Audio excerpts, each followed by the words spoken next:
World, what is up? You are in tune to the world famous KnoitAllz podcast. And of course, you got your usual KnoitAllz with you.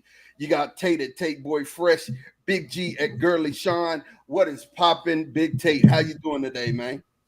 What's good, man? Just man, little more than a little disappointed, man, in my garbage, trash, whatever else, hot trash, fire, Cincinnati Reds, man. They is 3-19, the worst start in franchise history.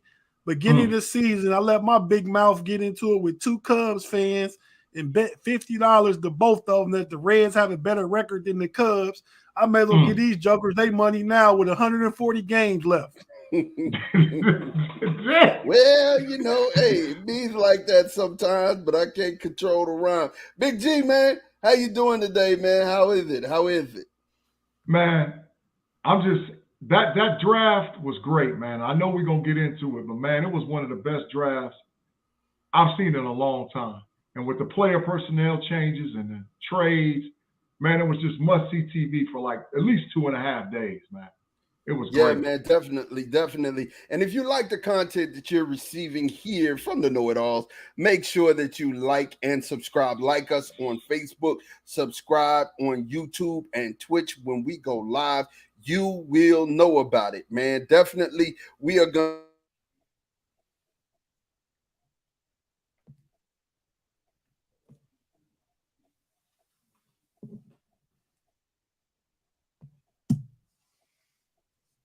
I think Ahmad is frozen. Ahmad is so frozen. Gotta beef up that Wi-Fi, man, down there in Texas, man. Right, yeah, his Wi-Fi is gone. But yeah, man, I thought it was a good draft too, man. I mean, it was exciting, kind of like the NBA draft. A lot of trades and stuff going on. A lot of trades for players, which is not usually a big thing in the NFL. You know that.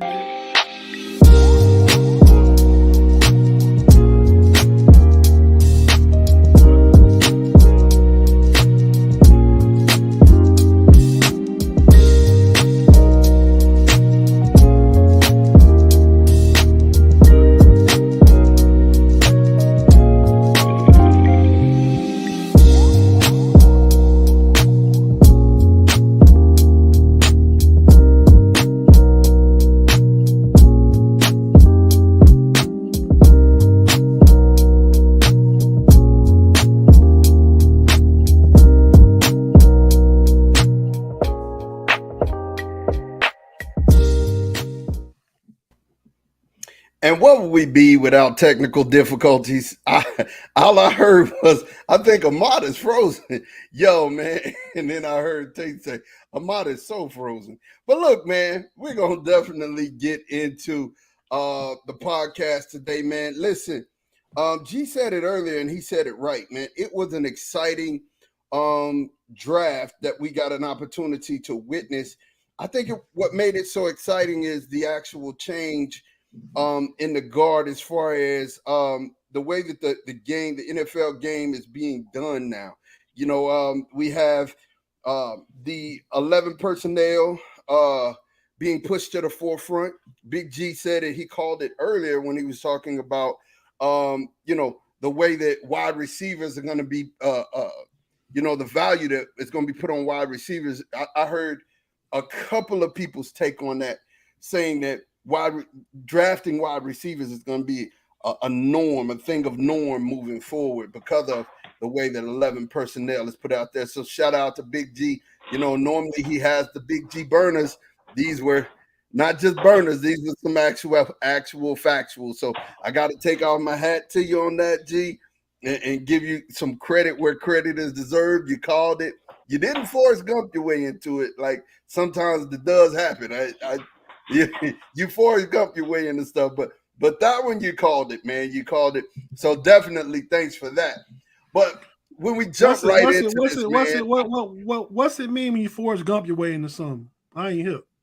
Okay, so when you Forrest Gump your way into, if you've ever watched the movie Forrest Gump he never really made things happen. He was just there when it happened, So it was like, it just happened because it happened. not because he had anything to do with it. You know what I mean? That kind But of thing. that ain't what happened with me calling about how all them wide receivers was gonna get That's drafted. not what And happened. that ain't what happened when I said that the NFL going to 11 personnel. That ain't what happened. 17 wide receivers in the first 3 rounds, but not 7 in the first. You called for that. You was one off, but good try. I got to give him credit. This is the only reason why. And let's be truthful about it. If Hollywood Brown and AJ Brown don't get traded in the first round on draft day, there's probably about 8 or 9 of them going in the first round. You might have a point with that. Now I ain't He think does about have that a point because honestly, if you think about it, those were actually first round picks. AJ Brown and Hollywood were first round picks for their respective teams. You know what I mean? I think AJ Brown was a second, just because I know a little more than both of y'all. But yeah, AJ Brown was a second. But go ahead. Listen, Linda, listen. Here you go. Definitely. So let's just jump right into it, man. Who do you guys, your opinion, what you've wrote and what you've seen, who do you guys think had the best draft in the draft? I'll go first. The Jets, without a shadow of a doubt, I felt had the best draft in the league. Big G, who do you think had the best draft this year in the NFL football draft? I only gave 2 teams A+ grades. I gave 2 teams A+ grades, and I gave 4 teams A grades. The 2 teams that got the A+ grades is the New York Football Jets, and I hate to say this on air, man, but I got to give it to them. The Baltimore Ravens, man. The Baltimore Ravens might have had the best draft I've seen in years, because what they were able to do was switch around and trade players here and there and trade draft picks here and there. Have you ever seen an NFL team have 6 players drafted in one round? In the history of the draft, I've been watching the draft for at least 20 years. I've never seen one team have 6 draft picks in a round. I've never seen it happen. And Baltimore had 6 draft picks in the 4th round alone, just the 4th round. And you talking about hitting. They hit all over the place from the 1st all the way down to the 6th. So Baltimore and the Jets are 2 teams. And the only thing about, and I got to say this about Baltimore too, I've been on that 11 personnel forever. The Baltimore Ravens are stubborn. They're not going to play 11 personnel. They might come out on the field with 4 tight ends and a running back, and they're going to attack in between the numbers, up the hashes, with that zone read RPO and just hit you. So that, you know, they drafted 2 tight ends. So like I said, the Baltimore Ravens, man, the Jets, got to give it to them. Got to give my 2 A+ grades. Wow. I think those were good calls. B Dirt said my A+ were the Jets, Eagles, and the Ravens. I think also good calls. Who do you have, Tate? Who was your best? Who had the best draft in the NFL draft this year for you? Man, y'all named them all, and then when B Dirt put the third one in, all them 3 teams: the Eagles, the Ravens, and the Jets. I mean, a lot of teams had good drafts, but I gotta go with the Ravens, man. You bring in Kyle Hamilton, then you get a first-round talent in the second with David Ojabo for the Michigan. He's injured, but he'll be back. Travis Jones, if he went to a Big Ten school, SEC school, he'd be a first-round pick. You got him in the 3rd. The Mount Minnesota, Daniel Falale, the offensive tackle out of Minnesota, 6'9", 385. Yeah. And then you got the tight end, Charlie Kohler out of Iowa State. He wasn't the best tight end rated in the draft, but he was the best tight end from a production standpoint. And you're gonna pair him up with Mark Anders, it's gonna be problems up there. They traded away Marquise Brown because it's exactly what Big G said. They don't believe in 11 personnel, so they need 2 good receivers, but they need 4 good tight ends. You know what I mean? They got it. They got it. Yeah. Tate didn't even say that they drafted Linderbaum in the 1st round too, out of Iowa for the play center. He gonna play center for Baltimore for the next 15 years. Barring injury, he's the starting center in Baltimore for 15 years. Wow. So they rough. And if we're going best draft, who had the worst draft? Who was it that you thought out of everybody you was saying, man, what are y'all doing? Like, what is it that y'all guys down there are doing? Who you think had the worst draft? I'll start with Tate first. I know y'all gonna let me look. Y'all go ahead now. I'm trying to remember. All right. Well, G, who do you think had the worst draft? There was 5 teams that had horrible drafts. 5. No, only name one. Don't take them all. Well, I'm gonna say the one team that I thought had the worst draft was the Chicago Bears. I thought that the Bears should have been in position to start building talent around Justin Fields. Now they traded away a lot of their draft collateral, which they didn't have the picks to like really jump into it. But I'm like, look, you got a franchise quarterback. You got to make it happen now. So whatever you got to do to jump back in first, second, third round and surround him with talent. I mean, they didn't even take a receiver to like the 4th or the 5th round. So, I'm like, what are you guys doing in Chicago? Because you only got a short window to really get talent around a guy before he starts, taking too many hits and being, injured and stuff happening. So, Bears, you got a franchise quarterback. I don't know what y'all doing. Y'all got to figure it out. Yeah, I would second that emotion, because when you're looking at drafts, you can't say you just can't look at names, right? Because, like, for instance, and I'm gonna get into this in a minute. With the Cowboys, we were 12-5 last year, and it wasn't so much that we were drafting like names; we were drafting people to fill in holes. So if a team filled in holes and actually got the things that they needed, and these were the players that were on our draft board originally, I think you did what you were supposed to do. But Chicago had no rhyme or reason. G is right. There was no rhyme or reason to what they were doing. I thought they were in the war room just smoking. They were like hitting the peace pipe and passing around the bong. I don't know what they were doing. You know what I'm saying? It had no rhyme or reason to it. And I don't. And I do want to say, it's just, what are you doing? What are you doing? Yeah, maybe it's just me. Their first pick was 39, and they took that kid, that defensive back out of Washington, the other defensive back out of Washington, not the best one, but the other. Not McDuffie, but the other one. Kyler Gordon. Yeah, they took him at 39, and I'm like, man, you got to get at that point at 39. Okay, we got Justin Fields. There still was receivers on the board. Let's go trade. They could have waited until, because after the first round, everybody stops and they reset their board, right? And they could have aggressively looked like, okay, there's these receivers that's ranked. We know Green Bay is going after one. We know Kansas City's going to go after one because they didn't do it in the first round. Man, look, we got to go up. Let's go get one of these guys to put some more talent around Justin Fields. And they just refused to do it. So that's why I say I don't get it. I don't get it. I agree. I like the Jaquan Brisker pick at safety, though. I mean, I think their first 2 picks is decent at 39 and 48. Then everything else, I would agree with y'all. Like, what are they doing? No, Tate, let's be honest. When you think about those 2 picks, you had 39th pick and the 48th pick, right? 9 picks apart. You mean to tell me you can't go get 2 wide receivers to help your quarterback, or a wide receiver and an offensive guard or tackle to help your quarterback? That they should have been what, maybe that's what they should have done. But Chicago's built around defense, man, and I mean, they stick to their identity, to their brand. Drafted 2 defensive players high. I mean, Christian Watson was at that point, the receivers that was available at 39 and 48 was George Pickens and Sky Moore. Yeah. They could have both of them. It's help. That was help, though. It was help. You know what I'm saying? But so, and I'm glad you brought that up, Tate. I have to say this. I said this earlier.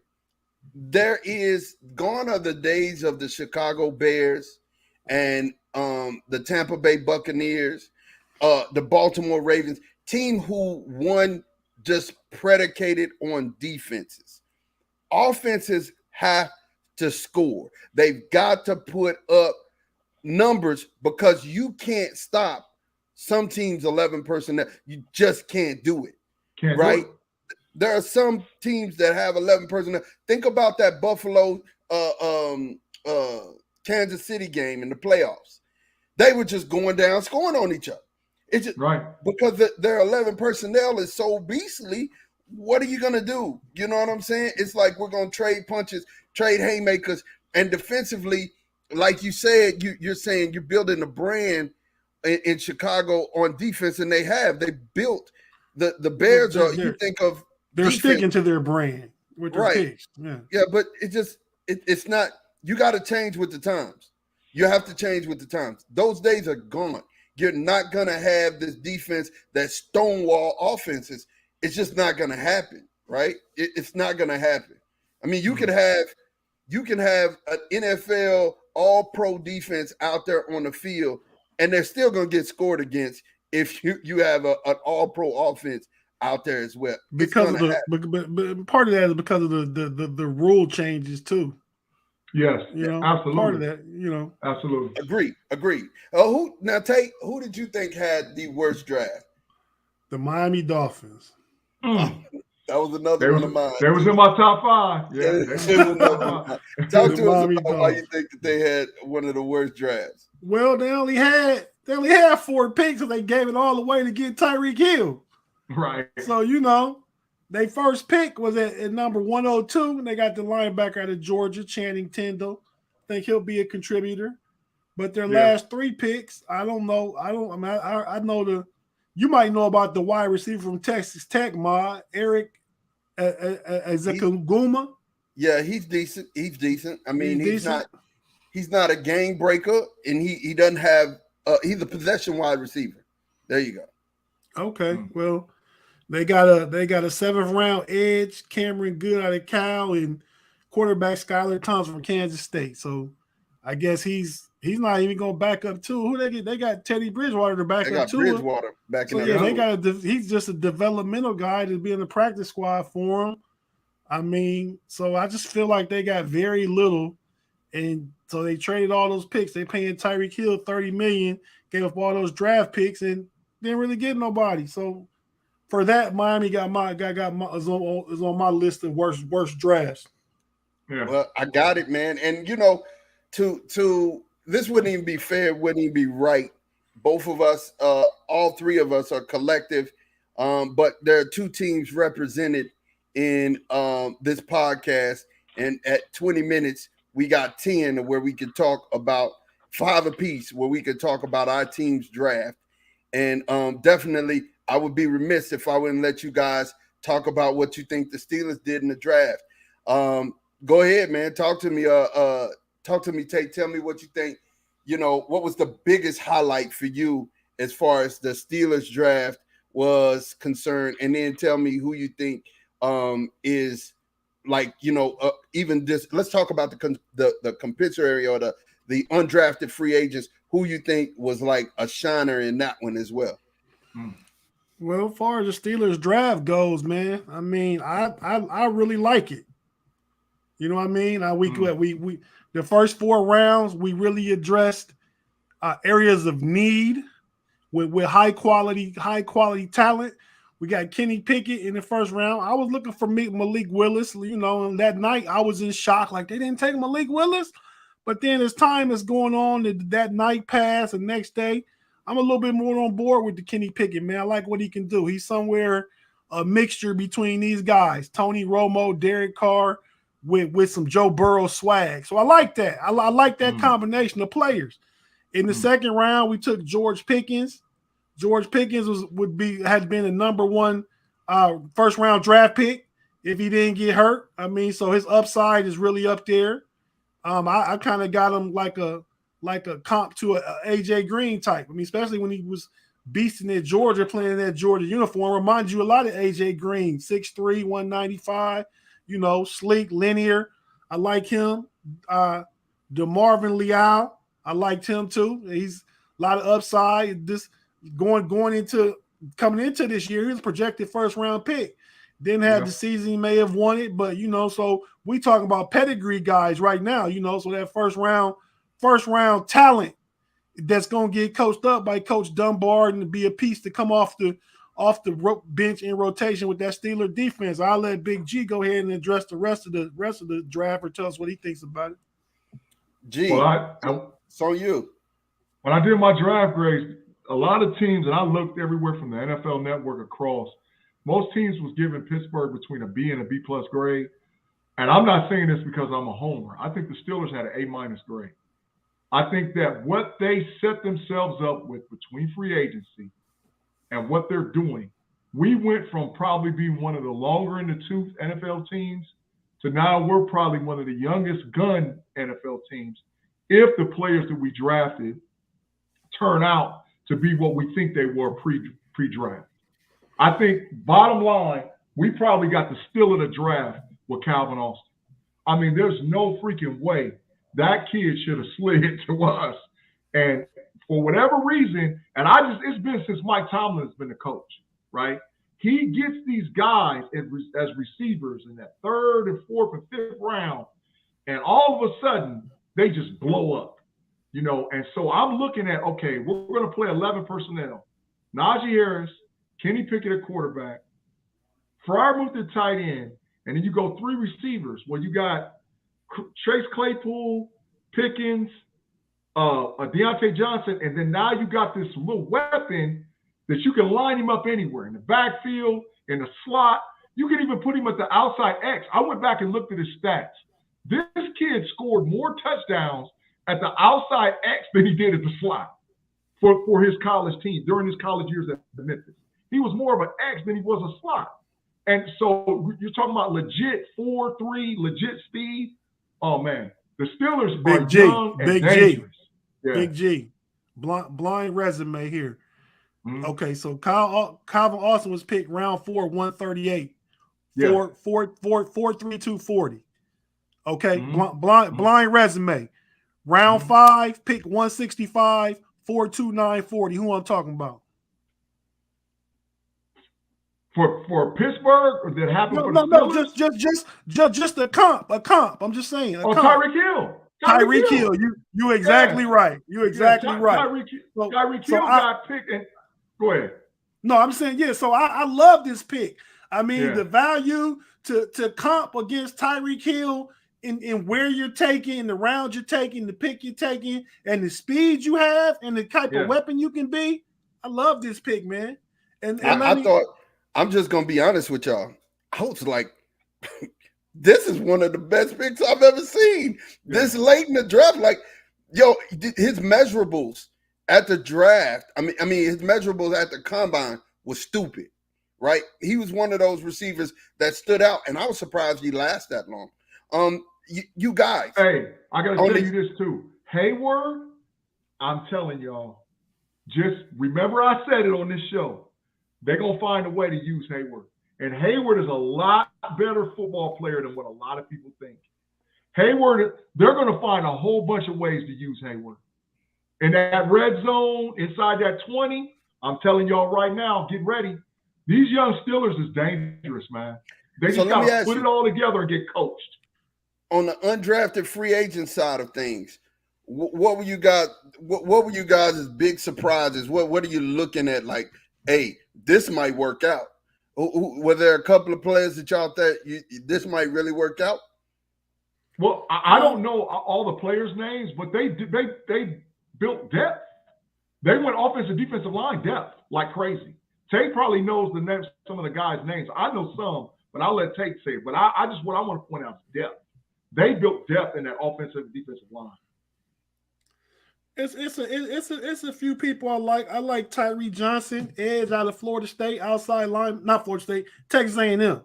Yeah, we've been down at Texas A&M quite a bit, but he's 6'4", 240. He can come in and compete for special teams and some backup edge depth.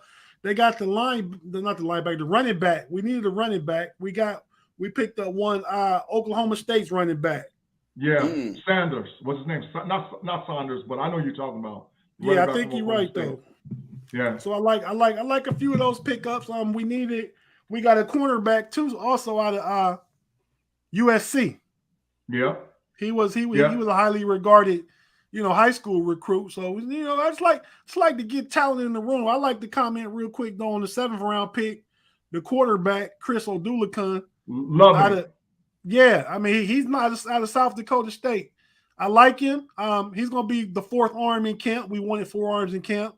I think eventually Mason Rudolph will end up getting moved. Kenny Pickett maybe win 1, if not be 2 with Mitch Trubisky. But this kid is going to be developed to grow with Kenny Pickett and be the backup. Mm-hmm. So, they already thinking ahead that far. So, Mitch Trubisky may be here for a year or 2, or Kenny Pickett may win the job and things change fast. Mm-hmm. Yeah, I think that's good, man. With developing new arms, I think you have to have them in this game. Big G said something to me earlier. Having 2 quarterbacks is like having 2 running backs now. It's the standard, especially in today's NFL, because anything can and probably will happen. You know what I mean? And kind of switching gears, I thought the Cowboys had a B draft. I thought it was really, because when you start thinking about, man, they were 12-5 last year. What did we lose? We lost Amari, right? Randy Gregory, we lost. Yeah, but, Torrance Armstrong, Randy Gregory had the same stats. Same player. Randy had more splash plays, but Torrance was solid, So I'm thinking to myself, okay, we lost a wide receiver. We've got to feel that, right? And then we lost 2 offensive linemen. And in those 2 offensive linemen, B-Dirt, I thank you for taking one of our troubles away. He's a penalty waiting to happen. You're going to be like, can we get rid of this guy? Probably the middle of the season with Lyle Collins. Lyle is known for having a couple of penalties. He's going to hold. It's going to happen. Connor Williams, he's down there with Miami. Thank you for taking the other piece of my problem. And definitely when I look at it, we addressed our offensive lineman first pick. And I said this, if y'all know, with Mod's Moments, I said that the Cowboys were going to go offensive guard, offensive tackle, first round. That's exactly what they did with Tyler Smith from Tulsa. He is a tackle, but they're going to move him and play. He's going to play guard, right? He's going to play guard this year, and he'll spell if Tyron gets hurt, because we already know Steele has that other tackle spot lined up, locked and loaded over there. And, if it's any good omen, the last players that we picked, offensive guard or offensive tackle, those players in the first round, those players have ended up being all pros. So I think, it was a good grade on him. This guy, I think he's going to be good. We got Sam Williams. I said we were going Sam Williams in the second round. The reason why is he's a Dan Quinn guy. Dan Quinn said, I see a lot of what I saw in that Michael Parsons, that number 11. I saw a lot of what I saw in him inside Sam Williams. Sam Williams is a top 5 draft steal. In any other draft, any other year, Sam Williams would have been a top 25 draft pick. It's just the depth of defensive line was just ridiculous. But Sam Williams, really, when you put the tape on, he's got the motor.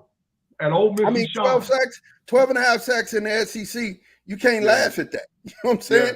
You can't laugh at that at all. Any other year, he's a first-round pick. Any other year, but this year, he's a first-round pick.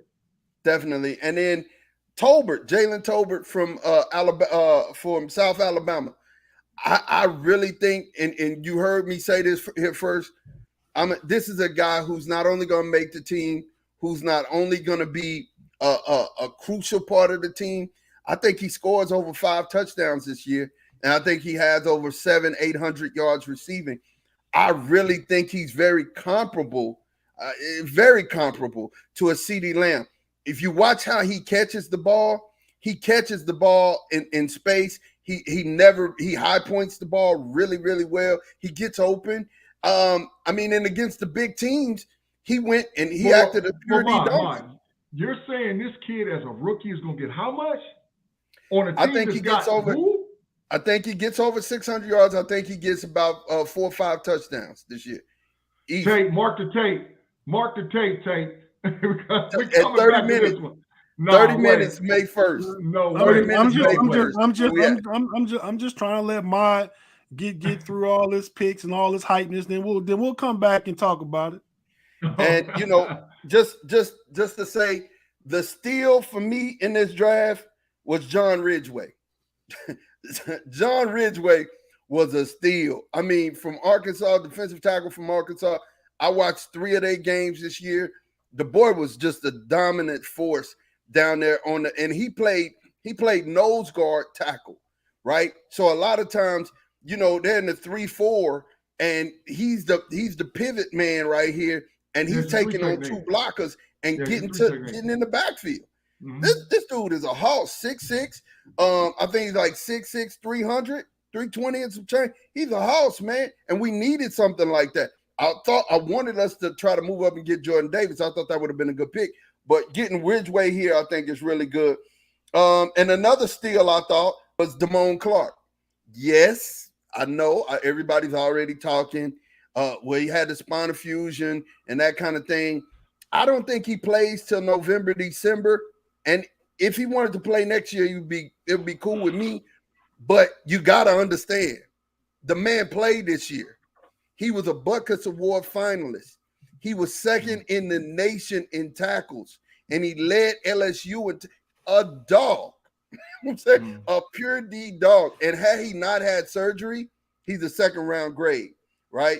He's a second-round grade. So I think, when you look at all of those and you put them together, man, we addressed our need. And then as far as the undrafted free agents, you know what I'm saying? Yeah, you put Tate to sleep, man. Go that's ahead, good. keep That's going. fine. Undrafted free agents, I like 2 picks. And y'all may not know nothing about the when we start talking about Florida A&M, Marquise Bell. Yes. Yeah, I know who he is. I know exactly who he is. Man, I was excited about Marquise, bro. Like, Marquise bring the hammer. And they were talking about how he had been at any other school, he'd be first-team All-American. It didn't matter where he was at. The boy played football. He's a football player. One up to Deion Sanders for selling that kid on the HBCU Pro Day. Absolutely. Because Deion hyped the crap out of that kid, and his connection to the Cowboys sort of helped it. But hey, man, Mod. Yeah. Big G, I thought you could only sign 10 undrafted free agents. No, I don't know about that. I don't know. I thought it was 10, but Dallas got 14 of these jokers. Like, they ain't playing, man. It's based on your current roster, who you have under contract, compared it to the 53-man roster. That's what it is. So Dallas got 14. You're correct. Well, I was excited about Bell. Who the other person on this list, Mod? Freifogel. Freifogel is the one. Freifogel set up here 2 years ago, and he's the only player in Big Ten history that went back-to-back 200-yard games. Back-to-back 200-yard games receiving. Killer. Freifogel, if he would have had consistent quarterback play for those years while he was at Indiana, because he was legit all Big Ten player.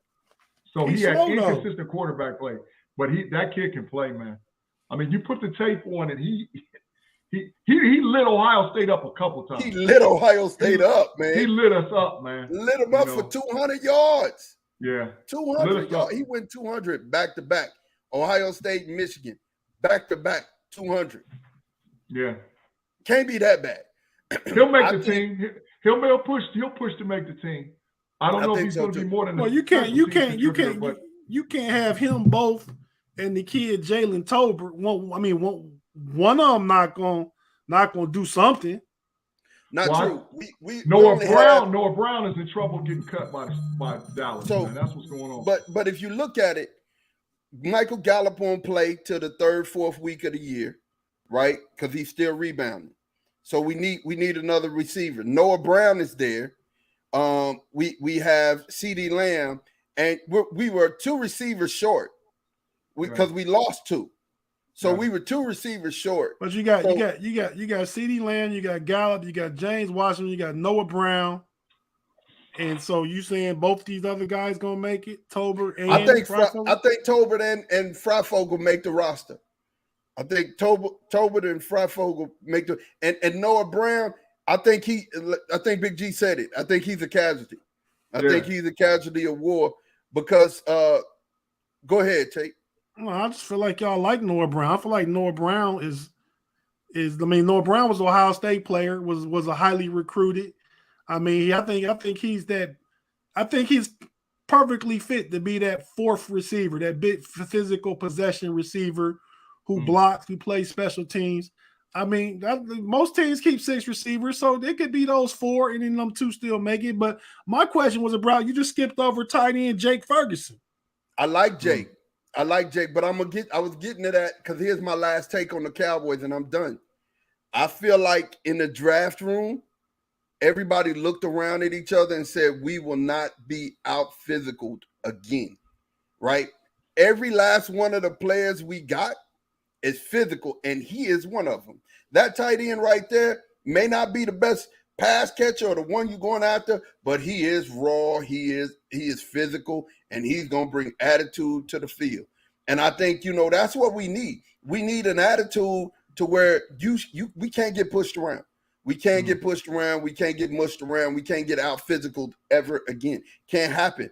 And that's what I think Dan Quinn did. My other thing, my last take on this, we brought in Shanahan to kind of grade Kellen Moore's paper. I'm still unsure of Kellen Moore. Everybody says it's Dak's time to prove himself. Well, hell, I'm unsure of what Kellen Moore is going to put, the positions that he's going to put Dak in to be successful. It is. It's on Dak. The season is on Dak. The season is on Dak. Everybody keeps trying to move and push the ball away from Dak. The season is on Dak. If Dak plays, they'll win the division. They have an opportunity to win the NFC because the NFC is so poor. There's maybe 3 or 4 teams that can beat them. Is Dak calling plays, Sean? It's irrelevant. Dak schemes, Sean?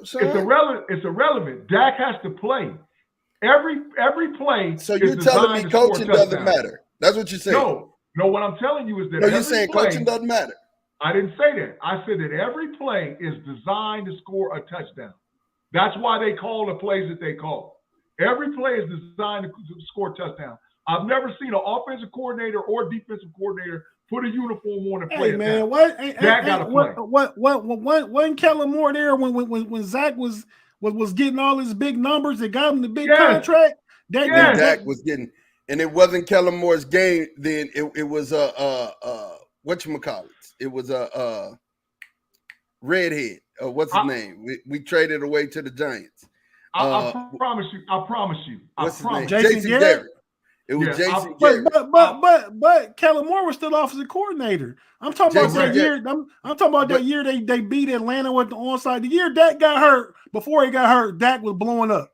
Kellen Moore was calling plays then. What I'm saying to you is that was Jason Garrett's offense. It's still a part of Kellen Moore, right? It's still Kellen Moore hasn't showed the ability to make in-game adjustments yet.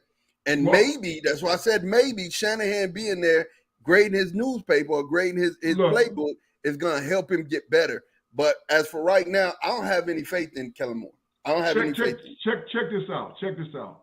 Mark it down on your calendar, 7:10 p.m. Eastern Standard Time, 5/1/2022.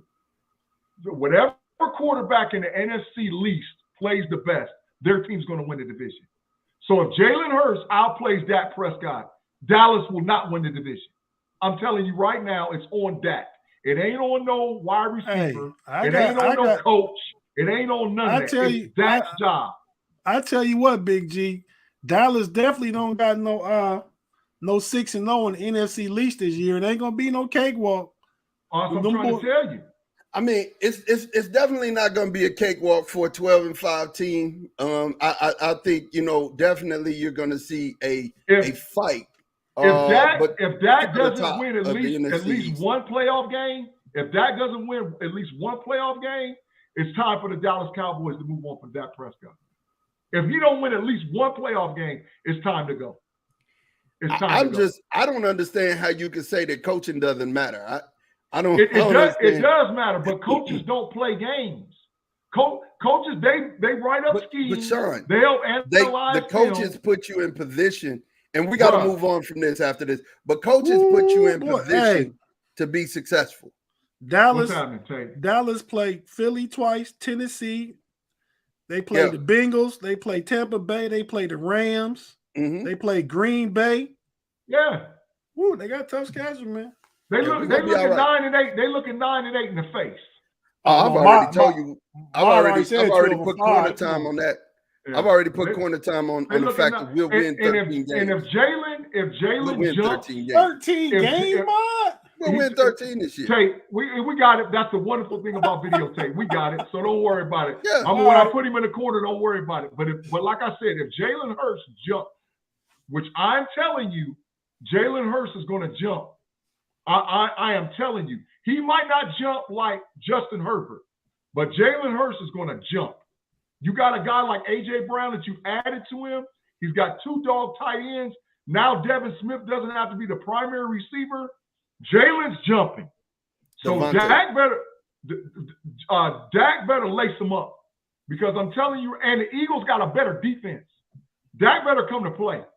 And if he don't win the division this year, time to go. Time to go. Brick City, USA. Time to go.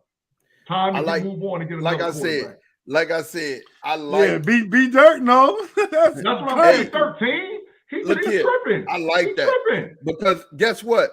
All of y'all are gonna have to eat your words. I said it last year. I say it again. When I put my mouth out there, I ain't just doing it because I'm being a homer. This was a 12-5 team last year, y'all, and we didn't lose no. That's why I keep trying to tell y'all, we didn't lose nobody. Can they beat the Rams? Can they beat the Rams? In the playoffs, yes. Can they beat the Rams? No, they can't. Yes, we could beat the Rams. We could have beat. Can they beat the Tampa Bay Buccaneers? Yes. No, the teams we lost to last year, we barely lost. We lost on stupidity. We lost with B-Dirt's guy, Holden. I mean, he wasn't even holding. He tackled somebody. And then in the San Francisco game, they had him on roller skates, like I was on just earlier. Hey, they had him on roller skates. Know it all fans. Top rocking. Mod does not want to admit that Dak Prescott is in trouble. He don't want to admit it. We lost the Tampa Bay game early with a kick. Our kicker missed 3 field goals. We make one of them, we win that game. We got plenty of time to talk about this, man. Yeah, we do. As I said, we can move on. Talk about this. We can move on. But like I said, 13, you heard it here first. Take that one to the bank. I'm not doing corner time. G ain't did all the corner time he owed me. I'll bet triple or nothing on the corner time. Matter of fact, I'll bet this. I'll bet right now, today, 5-1, that I'll bet this month. If the Cowboys win 13 games, I'll do a whole show in the corner. I got to answer every question. I won't do that to you because I need the juice. No, I'll take the microphone in the corner and answer every question. For the whole show. I'll bet triple or nothing they don't win 13 games. Whatever you want to bet. I need the juice. I won't do you like that. That's something I won't do. I definitely won't do it. Hey, but moving, we just gonna download and move gears, man. Listen, did Giannis actually beat that boy JT up today, man? I mean, can anybody stop Giannis? No. Can y'all tell me? Can anybody stop, short of getting out there swinging on Giannis and punching and knocking him out? Can anybody beat him? That might not turn out too well. That Joker 6'11", 250 cut up. So swinging on him might not work either. But I think the thing is, Giannis was 9-24 today from field goal. That's not even close to where he's usually at. He usually be like 12 or 16 or some Shaq-like numbers. I mean, so he was off today, but still everything else he does to impact the game, his drawing the double teams and kicking out the teammates, his defense, his rebounding. Giannis is officially the best player in the world, and he has been for a while now. But yeah, he's reached that pinnacle, man, and definitely he's the king on the throne. Yeah, man. They tried to be dirt. He said that Oopie threw himself off the backboard with Philly. I mean, it was nasty. Giannis is just. I mean, wow. They punished the Boston Celtics without Middleton. They punished them. Without Middleton didn't play a minute. And like Tate said, Giannis was 9-24, and they punished Boston. They punished them. That's what they do. Me and Mod was talking off camera. You remember Mod's ridiculous Chicago take, being a sleeper. Giannis just owned Chicago, man. And Middleton got hurt in game 2. Yeah. Yeah, Just, they own this the killer. they own Chicago and I basically go ahead. already done said it. I said if Giannis and them win the chip and he win the MVP, he's top 10. If he wins the chip this year and he wins that MVP, he's top 10. With years to go, Giannis is a monster. People are Giannis is trying to definitely play. a monster. So who you got? Do you think that the Milwaukee's just gonna sweep this series, you guys?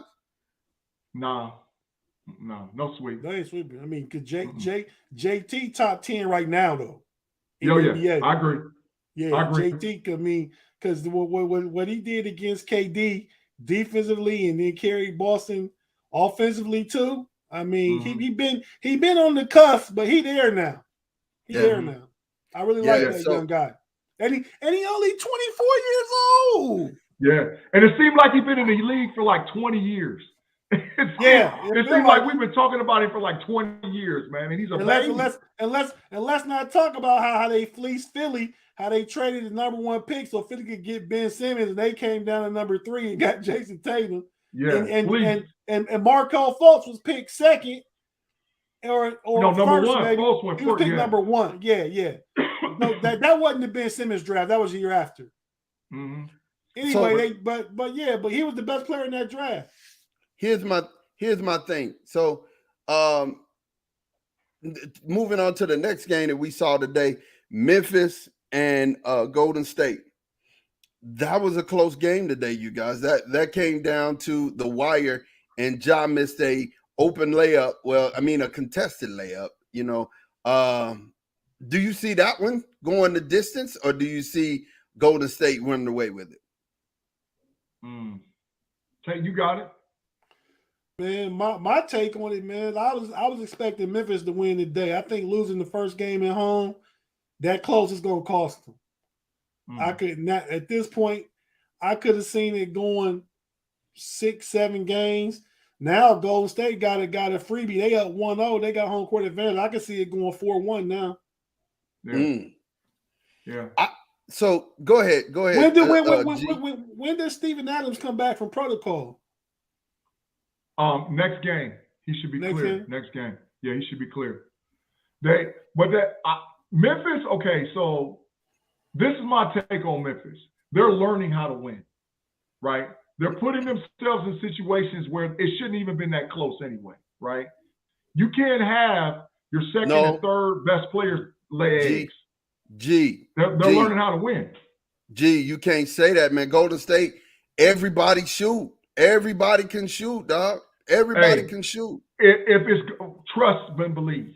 If it's Golden State and Phoenix in the conference finals, watch what that small ball is going to get Golden State. It might get them swept.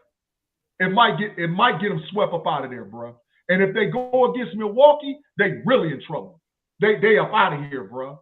They up out of here. That small ball only works really, to be honest, man. Small ball works when you don't have players that can switch.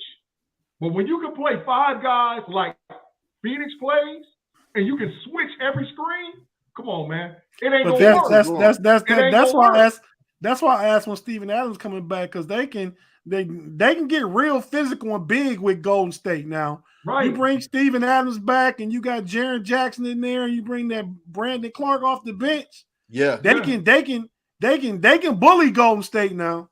Yeah, right. And I think that's one of the reasons why. And what Big G said, what you just said, Tate, and what Big G said, you add those two together. That's why I think this goes the distance, because number one, you get your center back, you can get big, you get physical. Now you slow the game down.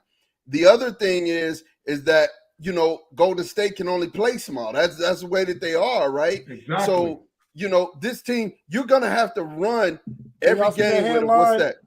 What's that say? Steph locked up. John. No, he didn't. No, he didn't. Steph's having delusions of grandeur. He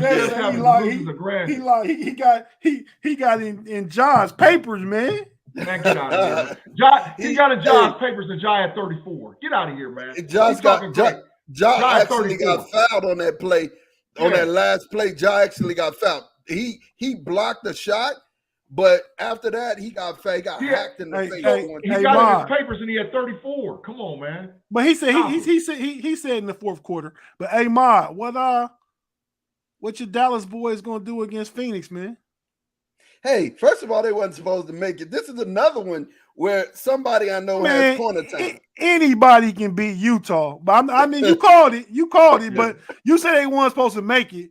But we all know Utah's playoff failures the past ever since Donovan Mitchell been there. Yeah, that team has got broke up all over it. They're gonna fire Quinn Snyder. Donovan Mitchell's getting traded. Gobert's getting traded. Mike Conley's getting traded. They starting over. I told y'all Luka was first team All NBA. He was first team All NBA. Luka is that thing. You hear me? Luka 4-1 Phoenix. 4-1? Get them out of here. Hey man, the Phoenix Suns is on a mission, bro. They on a mission. I that's the one team I don't want to play. I don't want to play Milwaukee. 4-1. Get them out of here. Get them out of here. They're going to put their best defender. They're going to put Miles Bridges on Luka. And they're going to say everybody else beat us. And they ain't got nobody that can hold pace with Chris Paul, Cam Johnson, DeAndre Ayton. They don't have nobody that can handle them. Jalen Brunson is nice now. Man, Chris Paul going to have to play defense on the other side. What you think he did all the last series?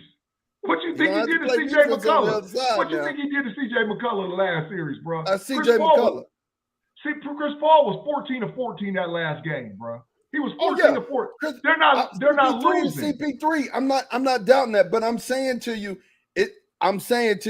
Dallas is gonna come to play every night. Luka done won his first playoff series, and I told you he was gonna do that. I think this is gonna be a competitive series. Maybe 4-3. Maybe even Dallas getting 2. You know what I'm saying? But I know they're gonna get 2. Quarter time, then it don't go 7. Double or nothing, all quarter time. I said maybe. I think Dallas gets 2.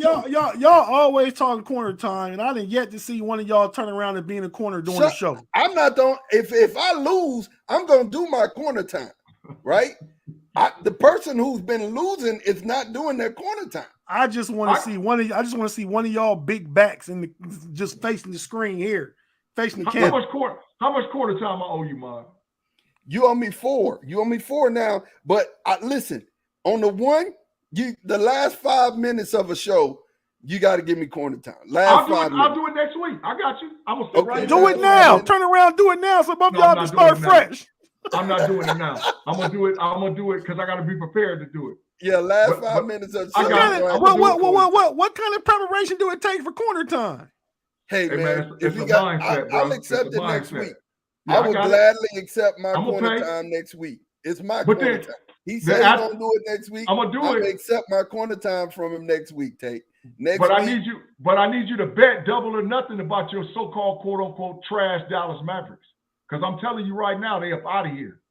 Why you bet trash? If you think that they all that, bet that they ain't gonna go. I just want to know. I want to know why you think that they trash. Bruh, how did they make it to the playoffs being trash?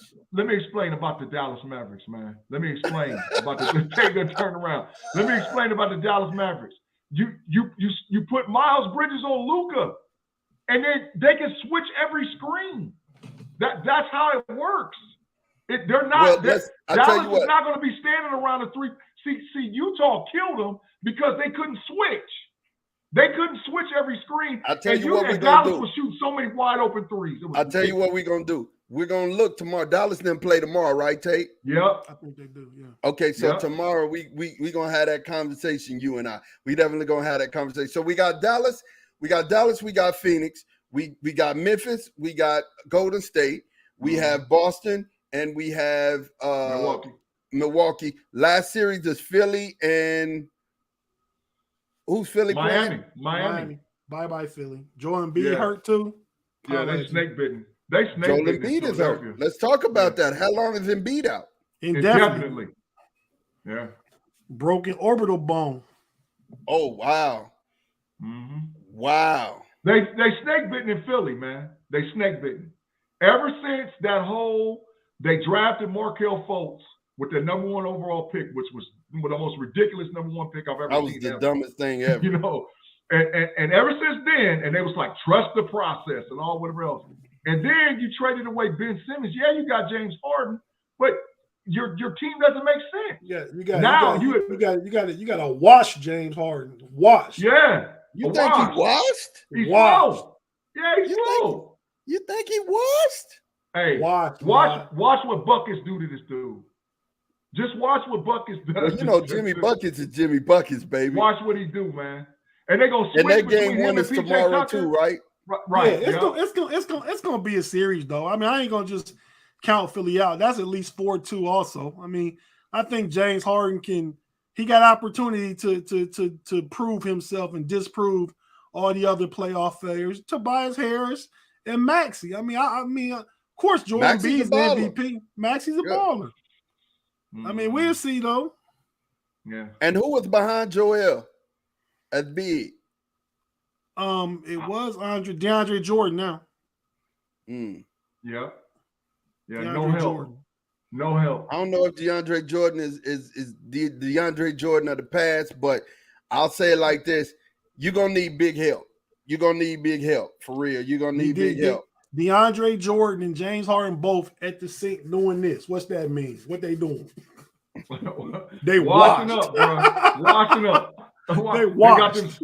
They got them suds popping. Them suds is popping, man. Oh my gosh. B-Dirt said, I haven't laughed this much in a while. This is great content. I can listen to Mod and Big G argue all day. Listen, if you had a earpiece to where you can get on three-way, this is all the time. This is all the time we have composing views. He has a lot of good takes. Some of these takes be just outlandish, though. Some of this stuff. I tell you what, his best take so far this show, the Dallas Cowboys ain't gonna win 13 games. Great take, Big G. Oh, I love it. I noticed you ain't taking. I noticed you not taking none of that action though. I noticed you not taking none of that action for some corner time. Jump in when it takes. Jump in with 2 feet. No, you ain't taking none of that action for some corner time. Take. Bet it. I mean, you gonna add. You gonna add we it talk on. about all this during the season, man. That's what I'm. Everybody know I'm an instigator, man. That's what I do. Y'all just make it easy, man. You know what I mean? We know you instigate. Big G plays his role with the burners, and I'm just over here. And my role is instigate. Yeah. You ain't even got to, man. I got it. The Cowboys trash. The Cowboys going 9-8. 9-8, 8-9, 9-8, 8-9. They look at 9 and 8. I just want to know. I just want to know what you gonna do if we end up in the Super Bowl next year. What would you do? Man, ain't nobody worried about that. Y'all ain't ended up in the Super Bowl in 28 years, man. Oh my God! It could happen. No, like you was like a young man when they last was the Super Bowl one. You were like exactly just starting, being old enough to drink a beer and all that stuff, man. Listen, I wasn't. No, he was in his twampers. Nope, I wasn't able to drink a beer. I wasn't able to drink in a beer. In 95, you weren't 21. I wasn't legal. I wasn't legal at all. Don't mean you weren't drinking a beer though. Huh? Wait, I didn't actually drink, to be real with you. What B-Dirt just say? He said he'll come on the show in all Cowboy gear. Guess what, B-Dirt? I'm taking that action too. You're gonna have to do that. Listen, I didn't start drinking till and my brother can attest to this. I didn't start drinking and I didn't smoke until I was 19, almost 20 years old. Hey, yeah, he's an athlete. Hey, Big G. Yeah. You remember this. You know the first night I drank got twisted too, man. It was when? February 1989. It was a night Toledo Maycomber played Lyman Senior. Jim Jackson came. Remember that? Yeah. Oh yeah, I remember. After that game, I was with the homie Shane Daly. After that game, we was drinking we went to a party at the YW. Before we went to the YWCA, we stopped at Chicken Man's. Remember Chicken Man's? Yeah. And I put some gizzards on top of all that I drank. I was sitting in a folding chair at the YWCA. We know what happened to you. Next thing I know, gizzards all over the floor. Hey, you know what happened to you. Shane in the JV game had 34. Shane went off that JV game. Shane had 34 in the JV game. We lost by like 1 point, man. Shane missed the buzzer beater for us to win. You was playing too. Yeah, I was on the squad. Quite the ball player. Yeah, he was quite the ball player. I was on the squad. We lost by 1. Shane missed the buzzer beater. And then we went back to the locker room and Coach Whitten was like, three of y'all get to dress varsity. I used to pin Sean's little left-handed jump hook to the backboard. Sean had a nice left hook, but that night against Maycomber, them boys, this was a style then before the Fab Five. Them shorts was tight, Big G. Oh yeah. Them was and y'all was in the home white, so we could officially call them tighty whiteys. Well, hey, this is a true story. This is actually what happened. Richard Glover left his shorts at the crib. So I let him get my shorts to play. And I had to wear they was tripping back then about people wearing spandex up underneath their uniforms. Yeah. So I had to get some white spandex to wear up underneath my shorts.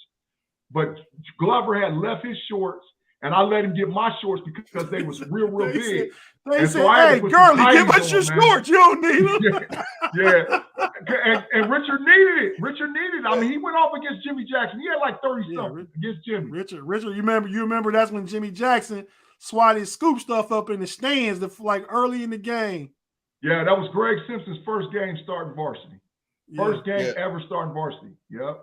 And speaking of high school, man, I'm glad y'all brought that up. I want to send shout outs to ATX kids who got drafted in the draft and who were picked up, as free agents. Shout out to, of course, Garrett Wilson. Garrett did his thing, man.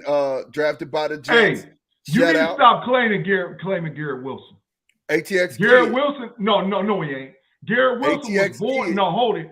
Garrett Wilson was born in Columbus, Ohio. He lived in Columbus. No. He was 11 when he moved to. He left at 11, right? He did 4 years at Lake Travis. One of those was with Baker. When he hit the stage, what did he do? Get this. When he hit the stage, he did do that. He did. Oh, wait. I get it. But an ATX kid got drafted. Shout out Garrett Wilson. Played with my son, played basketball with my son here in Austin, Texas. And also Ali Green from LBJ. Yeah. Went to the Chicago Bears. Congrats, youngster. Your life is ahead of you. It's big things, man. Big dreams for you to go from high school football all the way to the pros. That's huge. That is so huge. So I just want to send big congratulations out to them and their family. And, definitely as we have more youngsters around us in Lima or in Austin, we want to just give them shout outs and let them know, man, hey, it took effort for you to get there and you got the city on your back, man. Definitely. Parting shots, man. Your parting shots, G. What you got for us? Man, my parting shot is I believe that we'll look back at this NFL draft in about 10 years, and outside of quarterback position, we'll say this might be one of the best drafts we've seen. And I think that this draft changed how teams look and feel about their personnel and ability to win. I think now more than ever, wide receiver is a premium position that will be the second highest paid position outside of quarterback in the NFL. So I think the 2022 NFL draft changed everything as far as at least the next 5 to 10 years in the NFL. Yeah, definitely. I like that take a lot, G. And the reason why I like that take a lot is remember the second highest paid used to be the running back. You used to put a premium on your running back, and I think that has switched, and now you're putting a premium on your wide receiver. Hey, Tate, man, what is your parting shot this week, man? Talk to us. Man, I'm going to take it a little different direction, man. Big G, you'll remember this, man. You'll know who I'm talking about. But I just want to put the name out there, man, to let people know he lived, man. The homie Anthony Howe, Beefy. Remember Beefy, Big G? Oh, yeah, for sure. Tomorrow will be 34 years to the day that he was taken from us violently tragic. He's the first person that I really knew that was murdered to gun violence. And it was May the 2nd, 1988. So it'll be 34 years tomorrow. Yeah. And I just want to, put his name out there and just let people, young people, anybody don't know Anthony Howe. He lived, was a good dude, funny, could rap, could box, could beatbox, just did so much, man. And, just want to put his name out there, man. R.I.P. Beef, man. We miss you. We love you, bro. And it's a shame, we lose anybody to gun violence. And definitely our prayers go out to any parent who has lost a child from gun violence. My parting shot, man, comes back when I'm starting to get back into the sport of boxing a lot. And last night I watched a couple of fights. I watched Ali Walsh fight last night, who is the grandson of Muhammad Ali. He actually has a little skill. I won't say that he is like his grandfather all over again, because he's only fought professionally 5 times, but he's 5-0, and he knocked somebody out last night. I don't even know who the guy was, but the guy had 15 fights, and he knocked him out. He caught him with overhand right, put him to sleep. He was over there smelling his underarms and was gone. He had onions and ammonia in his nose, and he was out of here. Definitely, we had Stevenson and Ortiz go at it last night. Stevenson put them hands. Shakur, bad boy, man. He put them hands on Ortiz last night. Oh my goodness! I mean, hey, Ma, when you done, I want to ask you a boxing question, though, both y'all. Well, hold up, let me finish. Yeah, I said when you done. Oh, okay. He actually beat this man up. Have you ain't seen somebody get beat up in a while? This man got beat up. Period. And go ahead, Tate. Hey man, who y'all taking in boxing? Because this fight gonna happen between Errol Spence and Bud Crawford. Spence. I like Spence too, Big G. I like Spence, but Bud Crawford ain't gonna be no pushover. No, but Bud Crawford probably would be favored. But I'm just saying, I like Spence. I like Spence style, man. I argued with Sweet Tea one night, man, about he liked Crawford, man. He actually said Spence couldn't touch Bud Crawford. I said, saying he can't touch until he going a little too far. Going a little too All far. I know is that's a Texas boy too. I didn't know. Yeah. Him and Von Miller was high school. Yeah. High school classmates and friends. And if Spence get close to Crawford and it becomes a phone booth, Crawford in big trouble. He in big trouble. He in big trouble. In big trouble. Well, if you like the content, make sure you like and subscribe. Like us on Facebook, subscribe on Twitch, subscribe on YouTube. We are here for you and yours. Man, for myself, for Tate, and for Big G, we are out of here. We'll catch up with you guys later. Peace.